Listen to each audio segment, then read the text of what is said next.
विजु बाबूंकर जहाँ अवदान सी तांको पाई श्रेष्ठ सी तांको पाई लोक तांको मने रखिबे महताबकर जो अवदान तांको ता पाई लोक तांको मने रखिबे कोठी भी मते लागू नाही जे तांको सम्मान जणैले काहाकू कष्ट हबो किमा काहाकू किछि असुविधा हबो।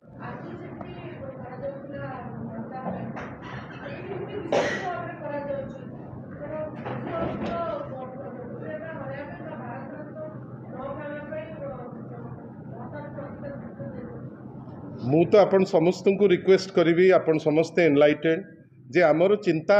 एते संकीर्ण लेवल को नबा ना प्रत्येक महामनीषींकर गोटे राज्यर ग्रोथ रे तांकर अवदान थाए आ विभिन्न समय रे आमे महामनीषी को तांकर जन्मतिथि रे कि विभिन्न समय रे आमे तांको मने पकाऊ आ ए प्रोसेसटा आवाहन कालरू एटा चली आसीछि सेति पई बिजु बाबूंकर जहाँ अवदान सी तांको पाई श्रेष्ठ सी तांको पाई लोक तांको मने रखिबे महताबकर जो अवदान तांको ता पाई लोक तांको मने रखिबे कोठी भी मते लागू नाही जे तांको सम्मान जणैले काहाकू कष्ट हबो किमा काहाकू किछि असुविधा हबो। मु तो भाबुची जेते बेसी महामनीषी को आपण लाइमलाइट को आनिबे सेते भल आम दल विश्वास करे जे प्रत्येक महामनीषी को तांकर जो उपयुक्त स्थान से स्थान तांको मिलिबा दरकार। मु तो भाबुची जे आम दल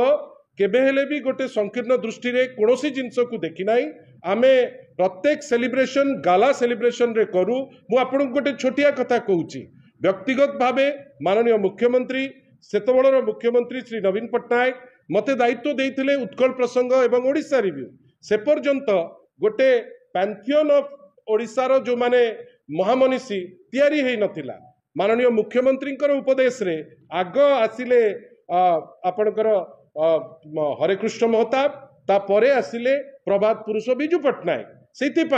जोठी नेतृत्व आमर गोटे डिफरेंट डायमेंशन रे काम करिसंती से जगह रे मु भाबु नाही आमे केही भी गोटे संकीर्ण दृष्टिकोण रे याकू देखिबा आशा करिबा जोटा करा जाउची